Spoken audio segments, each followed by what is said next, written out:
Welcome to the Setbreaker podcast, and today we have a very special guest. We have Dr. Trish Leigh. She is a neuroscientist who helps people with attention and getting rid of internet addiction and stopping touching themselves too much. Because right, which is what actually got me to find your content, because you are the first person with like a really smart background, like that talks about the dangers of porn using science, right? Yeah. Mm-hmm. Yeah. And I think it is, hello everybody, but the reason I do it is because I think it is the number one danger that is literally destroying humanity by destroying people's brains, and nobody's talking about it. And so we got to start talking about this because people need help, and I've talked personally to thousands of people, and I know there's millions of people who need help out of this whole loop. Yeah, and that's why. So this is gonna sound really funny, or stupid, but when I came across your content just a few weeks ago, because I've been telling people how I felt about every time I masturbate. I realized I'm 32. I realized around my mid-20s that I only do it because I would experiment with celibacy and stuff. I would only do it when I'm stressed, unhappy. Maybe I got rejected. I never did it when I was happy. Like, I got a raise. Never. Yeah, I know. And I would talk to people about it, and nobody would agree with me. Yeah. And nobody wants to agree with you is the reality. I mean, you should see people now. People know that I'm in this space. They see me coming and people are like they have a hard time making eye contact with me. But the reality is that's why I tell people, we can discuss this later if you want to. And it's totally not an oxymoron, but it's a catch-22 where have a healthy masturbation habit. I say schedule it so that you're not doing it for stress reduction, and don't go to fantasy. And, all these guys will go, what's the point? And I go, exactly. Because if you aren't doing it when you feel stressed out, and if you can't go to fantasy, like using euphoric recall of porn or something else, there is no point. That's literally what it is. It's stress reduction using sexual fantasy, but it's much more involved than that. But that's it's just escapism, right? And that's why I was like, thank God, because finally somebody's backing up how I felt, but with legitimate proven science. So when you said it's a self-soothing mechanism, then it that is what made everything make sense to me. So now it's under the umbrella of self-soothing. So that term, or those two words, just made everything click. Finally, that's the nucleus of it all. And then I did this weird 3-second dry cry thing, just of when you feel relieved. So I did this for 3 seconds. I swear to God I did that. But it was like all this weight came off my shoulders because I felt very unseen and misunderstood. I mean, people have pain and discomfort, and the pain and the discomfort come from the past, childhood trauma, or they call them ACEs, adverse childhood experiences, the bad stuff that happened to us as kids. And then if you found porn or masturbation, then it became your self-soothing technique back then. And then, of course, there's disappointment and discomfort and pain in the stressful world we've created for ourselves here in society. And that's another reason we're all keeping up with the Joneses. We're all working too much. And then it creates this need to escape as it's a fight, flight, or freeze mechanism. It's a brain mechanism to self-protect. Oh, that's why.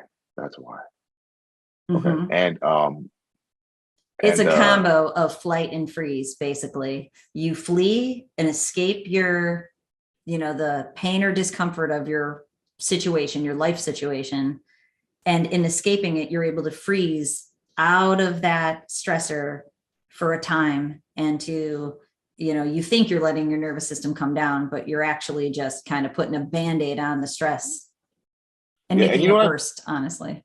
Yeah, and I would always feel worse, and the times I would find myself resorting to that even more, like the point of masturbation, is especially when in the past, I would play. I'm a gamer, and I had to quit, but I could play up to 14 hours in a day, and when I would play games, you are completely disassociating from your physical being, right? And then I would find myself have this really powerful urge to need to do it, and then I thought about it, and I thought, I think it's because my mind is so desperate to reattach to my body that will bring me back to presence in a sense.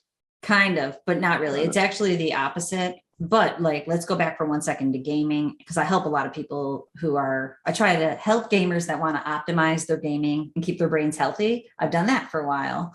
And then I also help gamers who get into this negative loop. But so just to conceptualize it easily, porn is a supernormal stimulus. It's the highest supernormal stimulus. Your brain can't get the level of stimulation it can in porn anywhere in the world.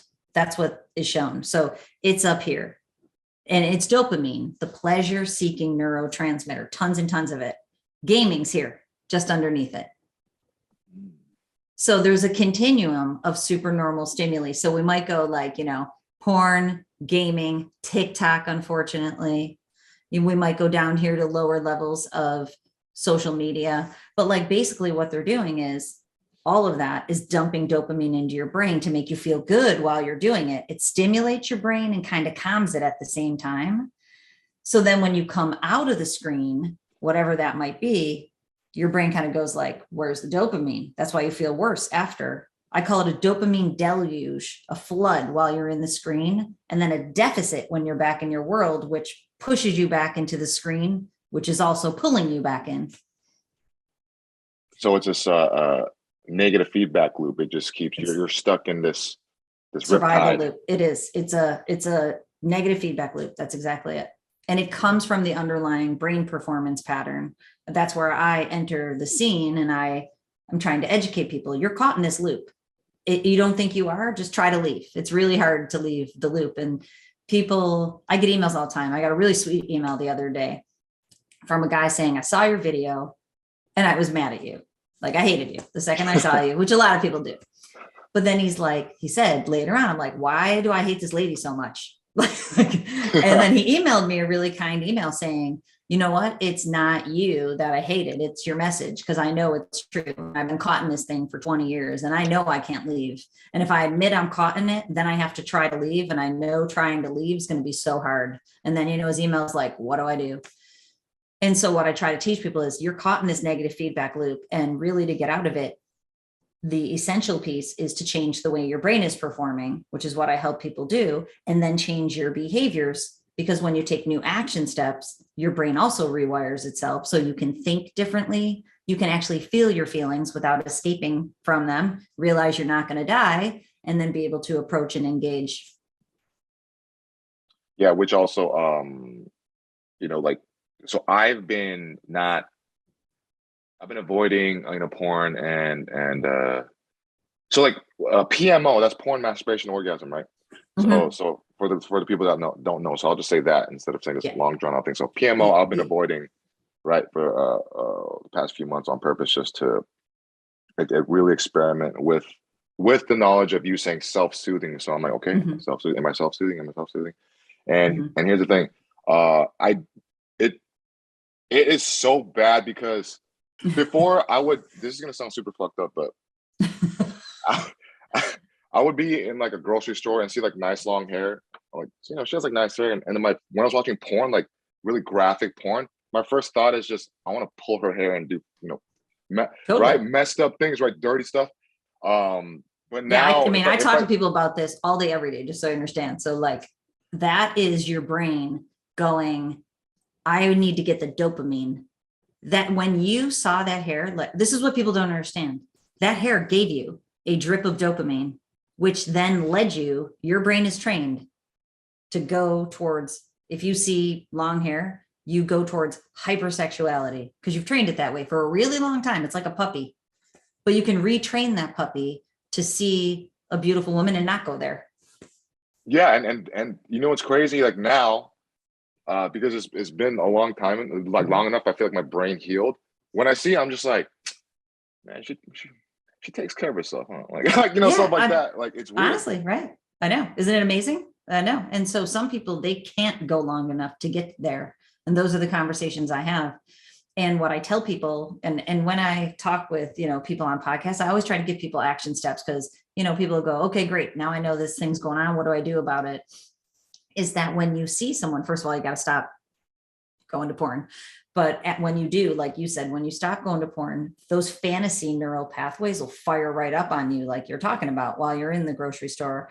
But if you trick your brain with a brain hack to associate dopamine with something in your life, not that cue, you can start breaking those pathways also and creating new neural pathways. And that's the way out for the long haul. Which ties in with delayed gratification versus instant gratification, right? Mm-hmm. Training our Mm-hmm. brain to seek reward through challenge, long-term, it's like tortoise and the hare. It is. It's so funny because I have used that analogy with people that are in my program that are really struggling. And it's like, I'm making progress, but it's so slow. And I said to them, who wins the race, the tortoise or the hare? I've said that 10 times already, and it's only Wednesday or whatever. Who wins the race, tortoise or the hare? I'm like, the tortoise does. And it's executive function. It comes from your frontal lobe. Executive function is I take small steps and it leads me to the bigger gratification of the bigger reward at the end. But if your brain is healthy, you actually get those smaller rewards along the way. And so it feels good to you. And one example is thankfully, I'm writing my program into a book. I hired a writing coach to keep me on track so that I keep moving forward. Writing a book's a daunting task. So I get a paragraph done. I'm like, yes, I got a paragraph. And my brain gets a hit of dopamine, a healthy level. I get a chapter done and my brain's like, I'm on chapter 3. So I've only gotten 3 of these so far, but my brain goes, yes, a chapter done. This is literally amazing. And when I get the whole thing done, my brain's going to be like, you did that. But that's going to take me, not 6 months, 9 months. This isn't, I call porn the easy button, which obviously I borrowed from Staples, but it's like you hit that easy button and you get the biggest amount of dopamine you could get anywhere without working for it at all. All you had to do is this, push, and you get the largest amount of dopamine. So you've trained your brain, instant gratification with absolutely no work. So now when it's time for you to go to work, and I know, again, I talk to tons of people who can't do their work. It's time to go to work. You're not motivated, but it's executive function. Your frontal lobe has lost the ability to use executive function, small steps towards a big goal. Which is what, when people start to, I feel like, misconstrue that lack of motivation with depression, and maybe it's because of this thing happening in my life or that, but when it simply just comes to the fact that they wired their brain in an unhealthy manner. Yeah. And the dopamine deficit's real. So you get the dopamine deluge when you're in screen and PMO, but then now you go to work on Monday morning and it's a deficit. So if you weren't watching porn, you'd go to work and you'd be able to and you'd be getting dopamine from your work. I ask people all the time, do you like your work? And some people say no, but they go, I used to, but it's just not the same. And I'm like, it's because of the screen. That dopamine deficit's real. Low dopamine means you feel depressed and unmotivated. And there's a cortisol spike, which is the stress neurotransmitter. So you feel depressed and anxious when you're out of the screen. That's part of the cycle. We know that it's measured. That's part of a porn habit or a problematic porn use, as they call it, cycle.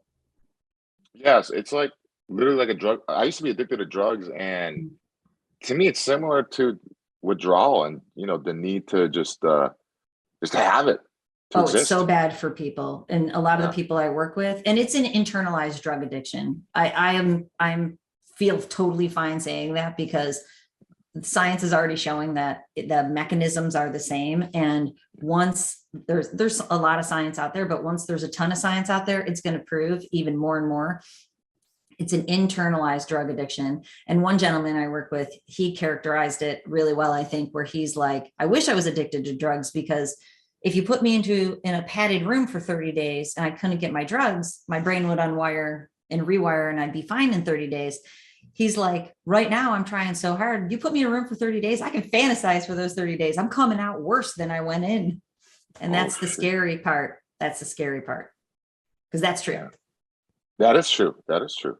Right. And so when you talk, but by the way, why does so little people talk about this being a dangerous thing? Because I feel like it's like glamorized, or it's healthy for you. It's good because every time I would say, well, you know the answer. What's the answer? It's because everybody's doing it.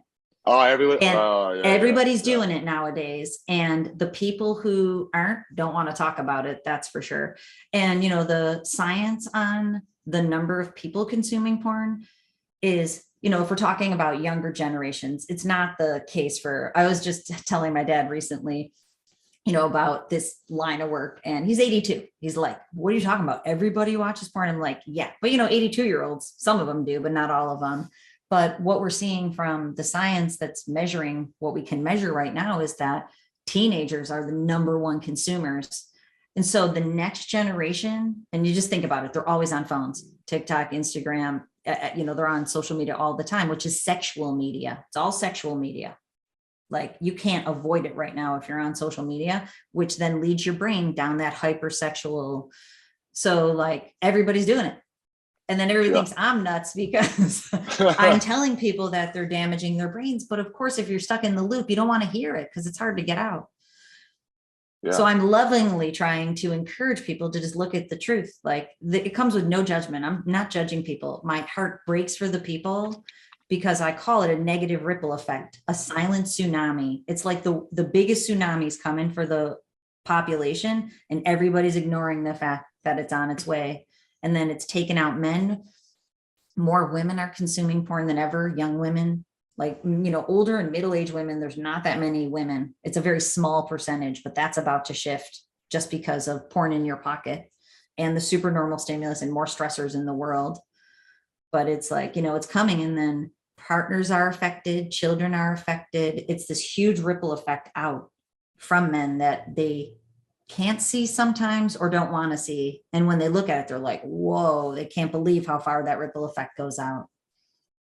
Yeah. And I mean, shit, even like my last relationship, it was a couple of years ago. I was really bad at communicating and I could not be direct. Mm-hmm. And what I would do, and I was suffering in a relationship. It was a toxic relationship, you know. It's also due to me because I couldn't leave. Yeah. And what I would do is I would go to her house, have sex with her, mm-hmm.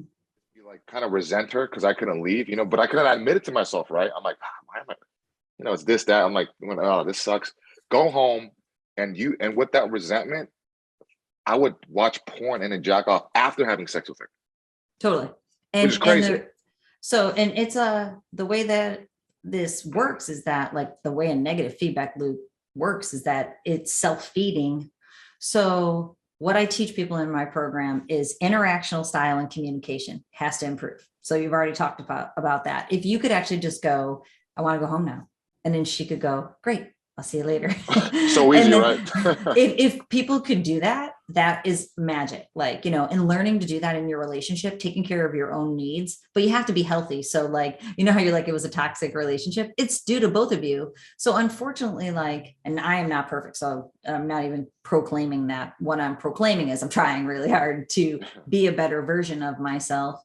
But, you know, toxic relationships come from the dynamics between two emotionally unhealthy people. So if you can't deal with your own emotions and take care of your own emotional needs and support another person in taking care of their emotional needs, but not taking care of them for them, which like no relationships do, you know, if you're in that, you become two strong people walking next to each other in a journey. And then you don't need to self-soothe because you feel good.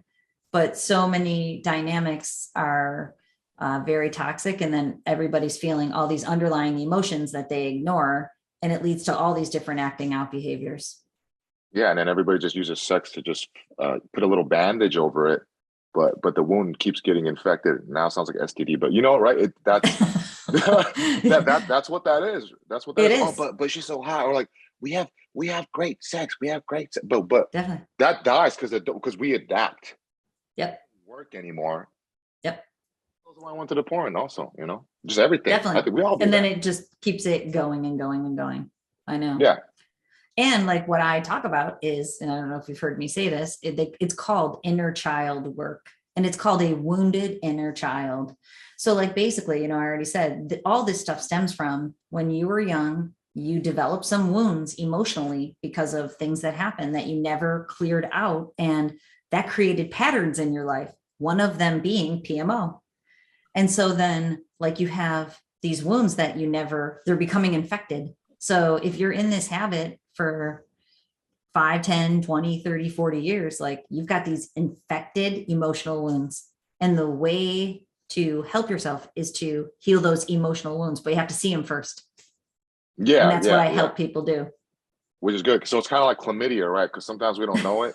But the good news about chlamydia is that it can go away. It will go away if you address it. Thankfully, I have no experience with this. I'm saying like, I don't either, guys. It's not like that. And by the way, that was just an example. It's an example, hypothetical. When you said deluge, I saw you in a video say deluge. Mm-hmm. So you know the song by Crowded House? Hey now, they say deluge. I've been singing that song for years at karaoke bars. Ignore deluge. But because you said deluge and I wanted to, because I understand everything you were saying, then I finally looked it up and I was like, oh, that's what that means. I know. Flood. Makes more sense. That was the only missing key from that song. I know. And the I mean, you know how it goes when you're trying to teach people things. I was trying to stick with D's. I'm like dopamine deficit, dopamine drip, because this is literally how the pattern works. It's a dopamine drip, which leads to a dopamine flood. But deluge sounds better, obviously. It does sound because a deluge. Cool. So which leads to the deluge, which creates the deficit. I was going with the triple D's there. You know how that goes. D's, drip, right? Deluge. I'm like, probably like 50% of the population is going to know what a deluge is. They're going to have to look it up, but that's okay. A deluge and then a deficit. And that's what happens. Because this is what people don't know. Like if you have the thought right now, maybe I'll watch porn on Friday, you get a drip in your brain.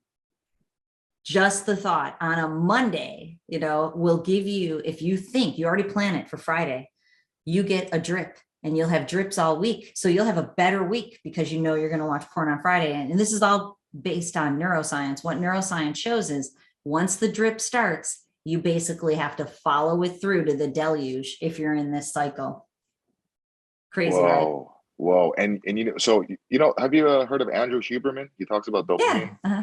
Yeah. So I watched a video of his where he talked about that dopamine. Like we think a lot of people, including myself, thought that dopamine gets released when you get the thing. He's saying dopamine gets released in anticipation of the thing, which ties in with your point with the drip, right? Yeah, it's pleasure seeking. So that's why I always call it the seemingly pleasure neurotransmitter or the pleasure seeking neurotransmitter. So like it's produced while you do it also, like when it's specifically talking about porn, it's produced before and while, but what it's doing is it's making you want to do it again. It leads you there. It's not like you feel good because of the anticipation of the reward. But that's what really creates the loop is because it's setting you up to come back again. But we keep thinking it's just the thing. So like then when people talk about all these pro athletes or highly successful people, they always say it's the journey, not the destination. Mm-hmm. So even with that, they're basically saying the journey is in anticipation of the thing, but these little goals like you were talking about. And then they say, when I reach this goal, immediately to the next goal, because that's why when people will say, oh, my goal is to make $1 million, they get the $1 million, don't think of anything else, and they get massive depression. Totally. And so the journey, though, is serotonin. Serotonin is the neurotransmitter of joy and happiness. So the point is, like, if you're actually having fun in your life while you're achieving things, joy is slower. It doesn't spike. It doesn't hit the nervous system as hard. It's like a sunset. If you watch a sunset, you're not like, "Ooh, I feel so amazing from this sunset," but you're like, wow, this is low key amazing. And then like a day later, you're still feeling chill and good because you experience this beautiful sunset. That's serotonin. So if you give your brain lower levels of dopamine, so you're still having pleasure in your life, healthy levels from work, from your non-toxic relationships and from your hobbies, which nobody does their hobbies. Like hardly anybody actually engages in things that they love to do. If you're getting dopamine and serotonin, and then another neurotransmitter I always talk about is oxytocin. It is the neurotransmitter of connection. And so like if you have sex with a partner, you're connecting yourself neurologically to your partner. That's what helps go from lust to love to creating, a life together, or being able to care more about just the sex, oxytocin. So like when you're doing that, you're having a more well-rounded experience. But just one more thing about the oxytocin is if you watch porn and masturbate consistently and frequently, you've just used oxytocin to couple yourself to yourself, because you've bonded. It's a bonding neurochemical. You've bonded your brain to the screen and to masturbation. So it's like really unhealthy for people because they've bonded themselves sexually to a fake performance, but it's super arousing, and themselves. And masturbation's more physically stimulating and porn's more mentally stimulating. So sex with a partner, even if he or she's absolutely amazing, could not compare to those two things. Which will ruin relationships, of course. Which then ruins relationships, because what happens is if people get deep into this thing, or actually not even that deep, just out of the shallow end, if you get out of the shallow end, like seriously, you don't even have to be that deep. And that science proves this, that you no longer are attracted to your partner. You actually think your partner is less attractive. And it's pretty wild, because when I help people come out of the screen, they become more attracted to their partner. Their partner hasn't changed, just their brain has changed, and their perception of their partner in comparison to the arousal they get from porn and masturbation is what changed. They changed, the brain changed. I mean, there's so many examples of this, and just one of them off top of my head is Tiger Woods. And he's admitted to having problems with sex addiction, and his ex-wife is beautiful, and he's with prostitutes instead, and they get divorced. Mm-hmm. Mm-hmm. And you know so, what I like, think that about happens with to a lot that? of people. Thought about that too is what I like to do with my phone is so color, right? Mm-hmm. Now I put on grayscale majority of the time, Mm-hmm. like this. Mm-hmm. And what I noticed, because I'd experiment trying to only look at it on grayscale without Mm-hmm. colors for 3 days, is Mm-hmm. the world became more beautiful, because I realized the colors that you see on a phone, iPhone, whatever, is way more vibrant on an artificial level compared to the real world. So when I stopped, when I started using the grayscale, then I started even noticing like the color of the curb, Mm-hmm. and I almost felt it. I could feel the world wild, around. right? Yeah. And I don't know if you know about this study that they call the butterfly effect. And James Hetfield from Metallica made a video on porn called Chasing the Butterfly. Do you know this? So what it is that they did a study where they painted butterflies, and they painted them more colorfully than actual beautiful butterflies that are colorful in and of themselves. And the male butterflies wanted to mate with the painted fake butterflies more than the actual beautiful butterflies. And so that's why they call it the butterfly effect, like, because porn's not real. Like, the porn performers are not like real women usually. And the acts in porn are not like healthy sexual acts for the most part. So like, it's the butterfly effect. And that's what you're talking about with, when you go grayscale in your life and you're not giving yourself a supernormal stimulus all the time, when you have, your actual human partner who's a beautiful, you obviously are with them because you thought they were beautiful on some level, like you have them in front of you, you want to be with them, not compared to, the screen. And one more cool example, like not about sex. I was talking to a guy yesterday, hopefully they don't mind me sharing this story anonymously. I'm sure he won't, but he is an extreme sports guy, and who no longer gets any pleasure from extreme sports, the most dopamine producing thing that you can possibly do. He does the craziest things like hella skiing and things like that, like just massive dopamine producing. And he's like, I don't even want to get off my couch anymore because porn's better. Wow.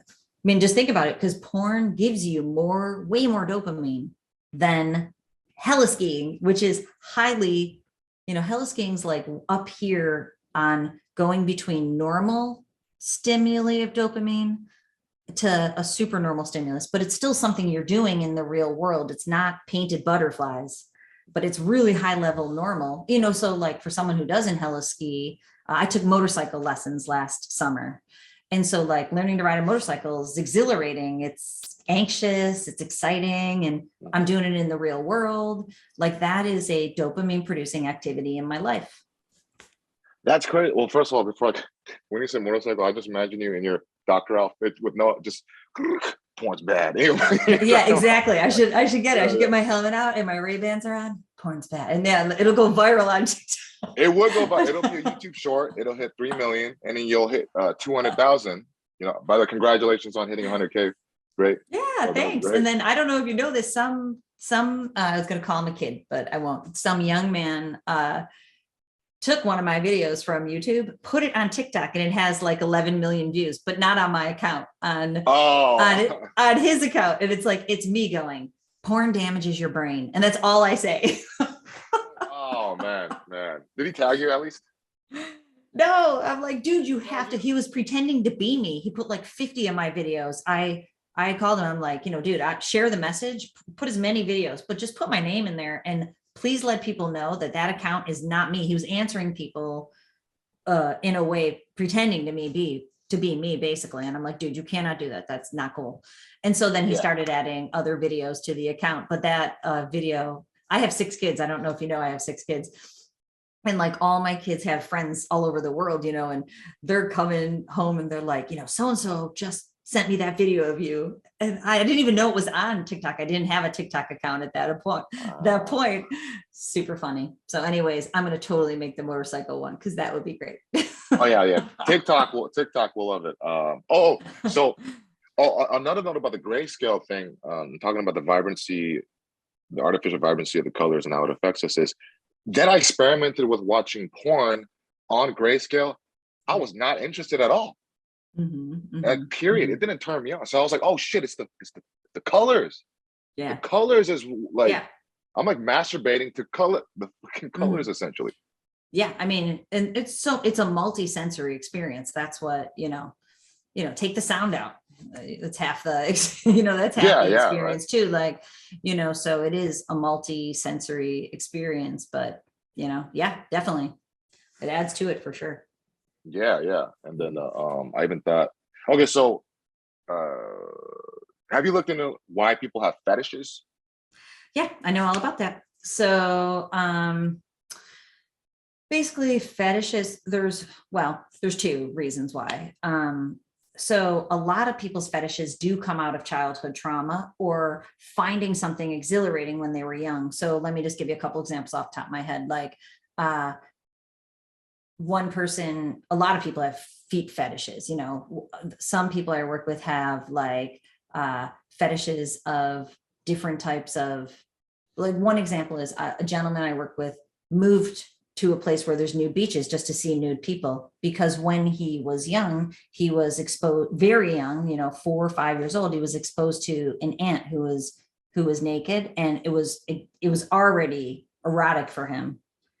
And so that's planted in his brain. And the reason that happens is like the seeds of that fetish tend to be planted early on, and it became part of that person's arousal template. So like another example is another gentleman likes, I was trying to think what it's called, like shower caps, like how you put a shower cap on when you're in the shower. To protect your hair? Yeah. So like when he was young, he saw a beautiful woman wearing a shower cap in the shower. So that became part of his arousal template, because it was arousing for him at 6, 7 years old. And so what happens with a fetish is your brain associates that thing with the highest level of dopamine and arousal, because it was linked in your brain when you were young. That's how it is for most people. And then if you keep reinforcing those neural pathways across your lifetime, it's repetition of using them. So the reason porn is so important is that people will look up their fetishes, watch porn about their fetish, And so it was born out of something when they were young, but they basically watered those seeds across decades or their lifetime.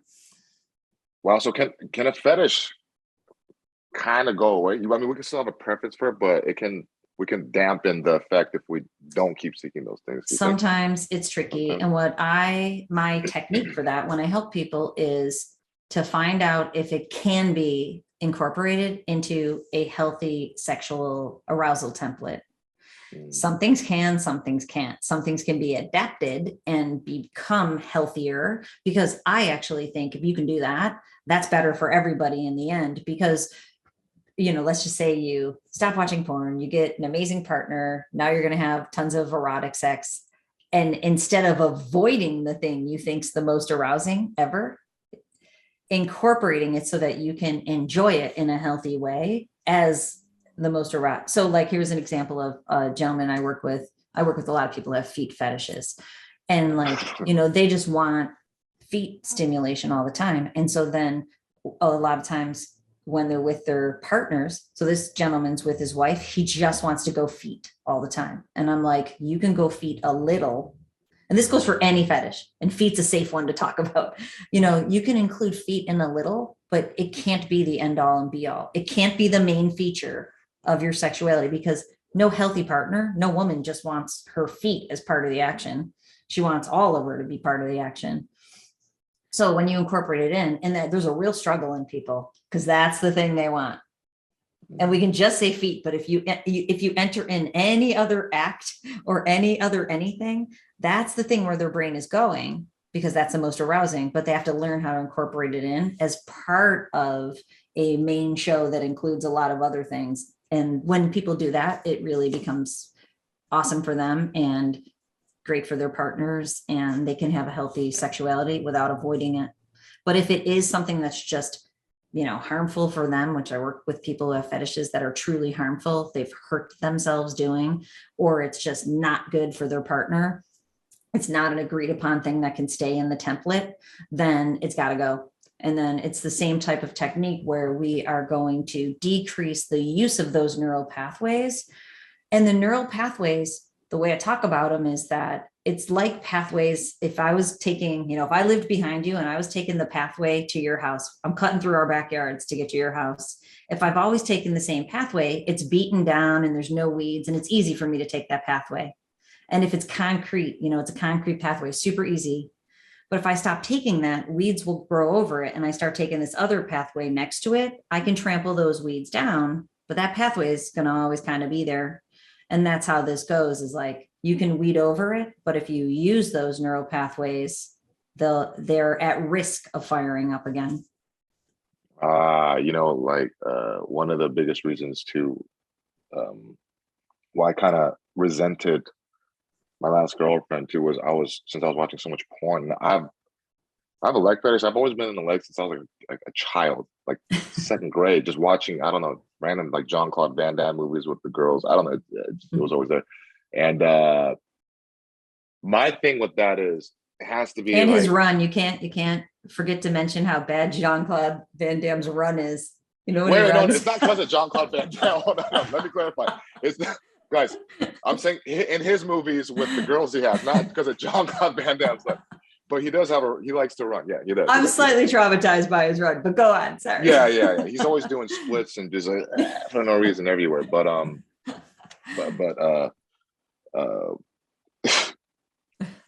my ex had so my leg thing is, the legs like has to be longer than the upper body like that, and then has to be like a high calf, not a cankle, and then super smooth, like baby smooth legs. Like dolphin smooth, and baby smooth legs sounds really weird, but dolphin smooth legs like a baby's bottom. Like a baby's bottom. Okay, now we're going into some weird stuff right there. Yeah, let's not go there. We can go there if you want to. I'm prepared to go there mentally. And that, she would have like, it's human. She had like stubble and stuff, but it was a little more stronger stubble than normal. And then I would touch it when she would shave it, and there'd still be a little bit, and I'd like freak out because I kept watching videos of what it's supposed to be, but it's not. And I mean, even this one video that I watched, I just kept watching the same girl, and I look at her legs all the time. And this is when before Pornhub had HD, right? Then they came out with HD quality, and it zoomed in on her legs, and I saw that it wasn't perfect. It had like strawberry legs and all that, and I got completely disgusted, and I couldn't watch it anymore. But it just did this weird thing to my brain. And so if I can ask you a question about that, since we're diving in, is that like for you, what the perfect leg and contour is, where do you think that came from?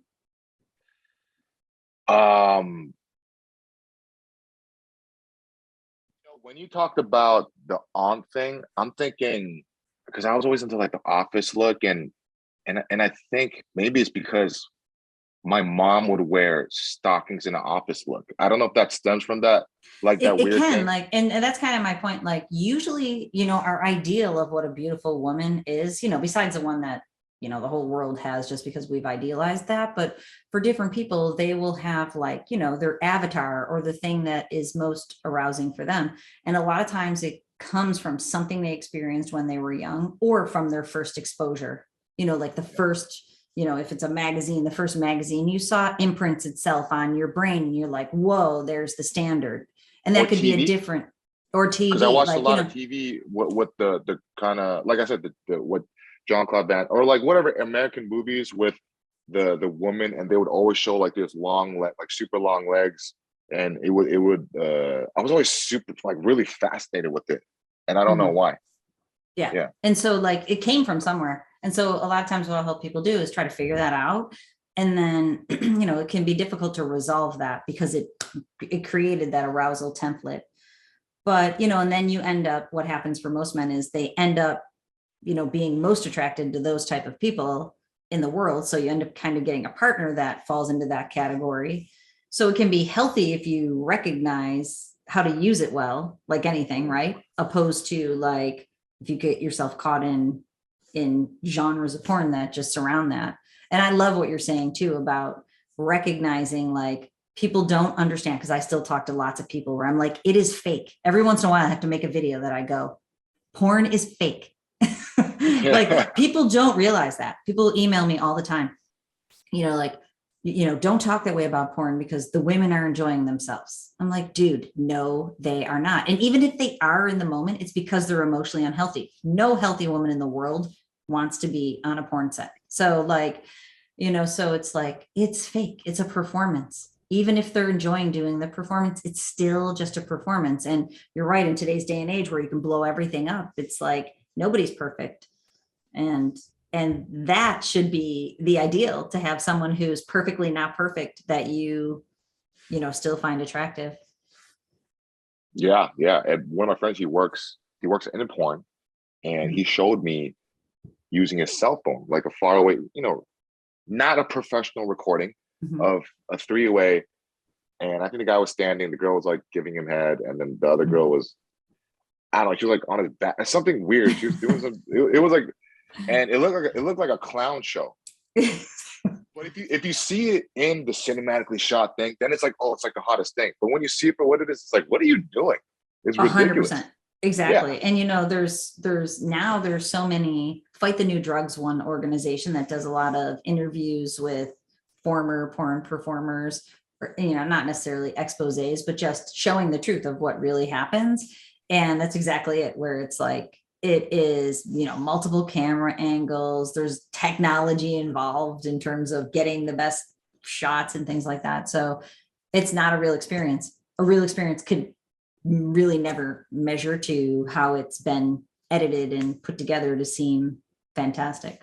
Yeah. And you know, when I talk to you, I feel like I'm talking to, you know, like Star Wars, a few rebels, like we found out, oh, we're on the same team. Okay. But then we got to fight against the Empire. 100%. It's so wild, because when I found out about this, I have a loungy area over there in my office. And I was seriously sitting there like, because I felt compelled to make a video, put it on YouTube. And I'm like, seriously, porn, I'm going to go against the Empire. I'm going to be Ren right now. That's what, you know, I'm come on, like I got better things to do. I got a million kids. And I'm like, you know, I seriously felt like I was the only person in the world who knew about it. I feel like I'm like a handful of people who know about it. And I honestly, I'm pretty confident I'm one of the people in the world who knows the most about it, because I know the inner workings of it too, from different disciplines like other people don't, because I do have a multifaceted educational background and I have personal experience with it. So I'm like, I have to tell everybody because I know this thing and I can't not tell people, even though I know it's going to cause me a ton of problems. And like, it's a good thing, but it's not an ego thing. In my program, I teach people that it is your ego that's bringing you back to porn, because, you know, there is fantasy and a lot of people put themselves in the center of that fantasy as in different ways, but you know, they're thinking about themselves in the middle of this fantasy, and they're bolstering their ego, massaging their ego through this experience in multiple different ways, you know. So the journey of recovery is to go from your ego, self-pleasure all the time, to becoming your true authentic self, healing those emotional wounds from your childhood, and, you know, being able to be on purpose. So, you know, I'm having this experience, like my purpose is to talk about porn. I'm like, I got to do it. I got to do it. And so like, it's wild because from an ego standpoint, like it doesn't stroke my ego, because you having so many haters, it's like hard to have it stroke your ego, you know, but at the same time, like being able to help people is an amazing thing. So I put a video on YouTube, 2 minutes and 49 seconds long. It hardly says anything real. And it's entitled Heal Your Brain from Pornography. I think it's entitled. I put it out, and I had another YouTube, I still do. I have another YouTube channel where I just talk about brain stuff, not porn at all. And so it's like 3 months later, I get an email that says, your video has been viewed 100,000 times. And I'm like, what video? Like, what brain video has, you know, I go in the brain account. I can't find a video that has like more than 14 views, you know, no, it has thousands of views, but I can't find a video with a lot of views. Then I'm like, the porn video? I go over to the other account, and that video had gotten tons of views. And then I'm like, I got to show up for this. And I talked to one of my mentors, and, you know, and I'm like, I got to show up for this thing and start making consistent content. I didn't have a program or anything. I just started making content. And then when the content took off, it's hard for me to interact with people. So I made a small program. And then since then, I put everything I know into 3 levels of programs. And now there's thousands of people, and there's hundreds, thousands of people on my YouTube channel, and thousands of people in my programs, which is pretty amazing. So. Wow. So it basically, because of that video, you're like, oh, maybe people really do want to know about this. And that's what made you do that. I literally, and I didn't tell my husband. The funniest thing is I said, he didn't know about the porn video that I put out. And, you know, it starts taking off. And I said to him, I knew he'd kibosh it, because I knew he'd be like, that doesn't sound like a great idea, because it doesn't, right? So I said to him, and, you know, he's my partner in crime. I said to him, I go, I'm doing a thing that you might not like, but I think it's important. Do you want me to tell you? He's like, no. I'm like, you might shut it down. You might try to shut it down. And, you know, we've been together long enough. He's like, no, don't tell me. So I did the videos for a few months, a bunch of months. And then on New Year's Eve, I said to him, I got to tell you, I can't go into another year without you knowing. And I told him, he's like processing it. He's even said to me, I need time to process this. Can we talk about it later? And, you know, by then, so this is the coolest thing. The first people who started subscribing and following on that channel, like I owe it to them, not me. They were so supportive. There were no haters there for a long time until the videos were served up to more people. Then haters started coming. That's part of the process. But the first people were like, thank you for making these videos. It makes so much sense. You're telling me things that nobody's told me before. And, you know, because of those first subscribers, I continue to show up, because if it would have gone bad, I likely wouldn't have. If I would have just gotten a lot of resistance and hate to it, I don't know that I was that convicted at that point. I knew it was important, but my conviction was definitely like waning. And because of the response, I'm like, I doubled down, and I'm in it forever now. And I mean, you're doing a service for humanity, because I really, it truly is the downfall of man. It is. I've created my main goal now is I'm positioning or helping. I'm hiring coaches. I'm getting my business so that it can, and obviously I'll still be involved in it, but that the business can help people recover from porn use, because it's really tricky to come out of. But then I've established a nonprofit organization. I've been raising funds, but I need to really get serious about raising funds to create programs for teenagers to go into schools, youth organizations, and churches, and to psychologists and doctors, because people are given the worst advice ever from all of those sectors. You know, if they go to their pastors tell them to pray about it. Praying doesn't work for most people.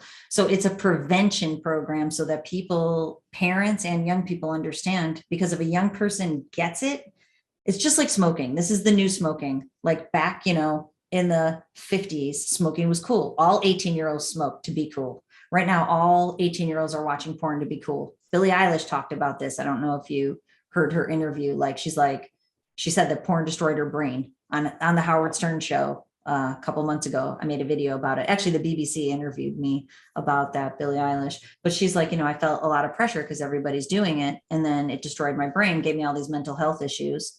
So people don't know porn creates anxiety and depression. And she suffered from that for a long time till she got into therapy and stopped watching porn. And so like, if we can stop teens before those seeds are planted, that's the way to change this moving forward. And so it's like going upstream to help people before they even get caught in the loop. That's my bigger goal. Help people who are in it, but go upstream and prevent a generation from annihilating themselves and not knowing it. Wow.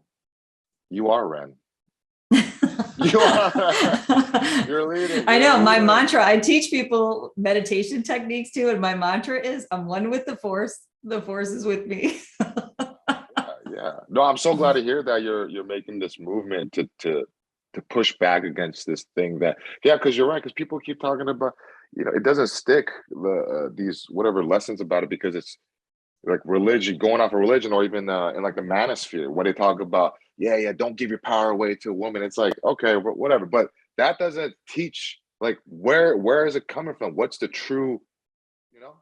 Definitely. And you know what? And I know that, you know, especially athletes, like, you know, a lot of athletes will watch porn because they don't know it's damaging their brain. If they knew that porn was going to impact their optimal performance, their peak performance, which it does, they'd care, you know, because they're optimal performers. So it's like, you know, the shtick is to really show about the brain damage. And we haven't talked about it, just real quickly. I told you how it basically fries your frontal lobe. So you can't make good decisions. It impairs judgment. It basically cuts the braking system that would help you stop.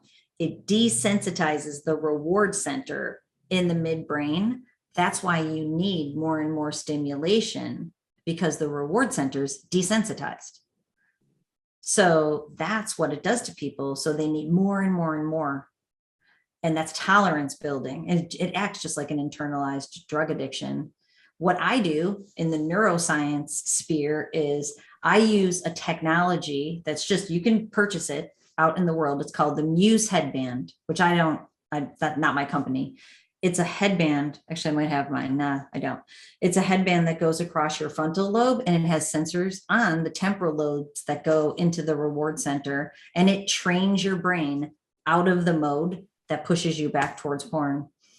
So then I offer a neuro coaching. I call it Brain Training 101, a program that people can learn to train their brains so they won't need porn anymore. But now we have tech. Like, think about this. We have tech in the world. Everybody's so into wearables and tech. Like, we have tech. It's $249 through the manufacturer, which actually have an exclusive link that people can get 15% off. But so I have, you know, a lot of people across the world using this headband. I get emails all the time. They're like, I don't know how this thing works. I don't care because I'm better. But it's amazing. It trains your brain to perform better, and you don't need porn. Wow. And then when you say like fries your brain, at what level is it, like, just how damaging is it literally, like, you on a physiological level? On a structural and a functional. So physiology is function, but on a structural level too, there's science that shows that it harms the cells and the functioning of the neural pathways. So it's both structure and function. And of course, like, the amount of damage varies by consistency, frequency, and especially intensity. And I've talked about edging in content before. Edging is basically what some people do is they'll go back to porn and not masturbate, or then go back to porn, masturbate, but not orgasm, and keep that going for a long time. And it builds the dopamine levels in their brain. And it creates this bubble effect where they can linger in it for hours and days. But the problem is when you do that, you are just bathing your brain in dopamine. And I can measure this using the Muse. I can see what people's brains are doing, what porn does to their brain when I use the Muse with people. And so like they linger in that state, very damaging. And that is not measured by science yet, but I'm sure there's science that's going to show edging is the worst thing for your brain, because the people that I work with that have edged for a long time can totally internalize the euphoric recall, the fantasy of porn, and they can do it while they're working. They can just go to their porn scenes and bathe their brain in this dopamine, and they have the most cognitive thinking problems and physical and mental health problems. So anecdotally, I know from the people I work with that people who spend a long time edging are frying their brain. Yeah. Damn. That's crazy. It can last for days. Days. Don't do that. If you are listening, do not try that. Try not to give people anything they don't know about, but that's the most damaging. And, it's so when I tell people, if you have to cheat in the right direction, like if you're trying to quit porn, make it short and snappy, make it as least intense as possible and make it as short and quick, because you're giving your brain that fast hit of dopamine, not this like long bath in dopamine, which is very damaging. The coolest thing is the Muse headband generates a graph of brain functioning, and I can see people's anxiety building, and I can tell them the days they had a relapse. You should see people's faces when I'm like, I could see you relapsed on Friday this date, Tuesday that date. They're like, mind blown. She can see that. But it shows this artificially numbed out brain pattern. And it's, if you're in that often and long, very damaging. Now you got me thinking about another reason why men do get addicted to porn as well, based off the edging thing. Because all the things you see on the internet, the things people talk about is that we should be trying to last as long as possible masturbating because it'll translate to bed. But when I was doing it, I was like, it doesn't feel like that. And it's not. No, I made a video on that, porn sex versus real sex. Like real sex is supposed to last like 7 minutes. But that's of the, intense, really fun, erotic part, 7 minutes. Yeah. But porn sex is the opposite. They show like that part lasting forever with like no half-hour foreplay, where it really should be like time spent in sensuality. That's how you build healthy levels of more and more dopamine, sensuality and eroticism, not necessarily like hyper arousal. So like real sex is actually the opposite. And so, so many young men and people, women these days are going to porn to learn about sex. They're learning the total opposite, which is only a recipe for failure to make them feel bad, because it doesn't work that way in a healthy sense, Yeah. And it's fucked me up because I'm like, shit. This girl told me like 8 months ago or something. She said, she's like, you're like a robot when we have sex. I don't feel you. And I'm like, what do you mean? I last. I was like, what are you talking about? That's so exactly after it. Then looking at your content and then just thinking more about it, and then I was like, oh my God. Sensual, I have sensual. intimacy. I have massive intimacy issues. Totally. And my brain's still like copying porn because all I'm thinking is last, just intimacy. That's exactly it. Oh, okay. So is there anything you would want to leave the listeners regarding this, or just whatever that matters to you? Yeah, what matters to me is, if you don't believe me, try to leave porn behind. Look for its impact in your life. And, I offer programs for people who are looking for help, but really what I want people to do is get the help that they need with either just use the free content on YouTube. That's why I put it there, or find somebody who you vibe with to get the support that you need. And, be real with yourself if you're able to, because we also know self-awareness is super low at the beginning of a porn recovery journey. So, that's what, like giving that example of that guy who emailed me, like, if you have a sense that this is showing up in your life, just investigate it. You don't have to make big, bold promises to yourself. Just investigate how this is showing up. And if you want help on the journey, go to my YouTube channel. There's over 400 videos. I think there's close to 500 videos there. in every video, what I try to do is present an issue, present what it's doing in your brain, and then give you the brain hack, the brain tip strategy that you can actually use. Because, people need action steps. And so the way that I roll, it's all based on science. The way that I roll is if you use a new action step, it will help you think in a new way. You'll be able to feel your feelings and you'll be able to start finding your way out of this negative feedback loop.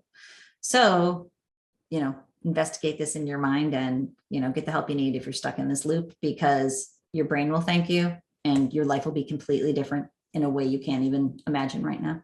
Yeah. And guys, my life has improved a lot. And also what she says is, porn and masturbation, you can use it in the wrong way, but what she does say is it's good to have sex. That's why I like what you say.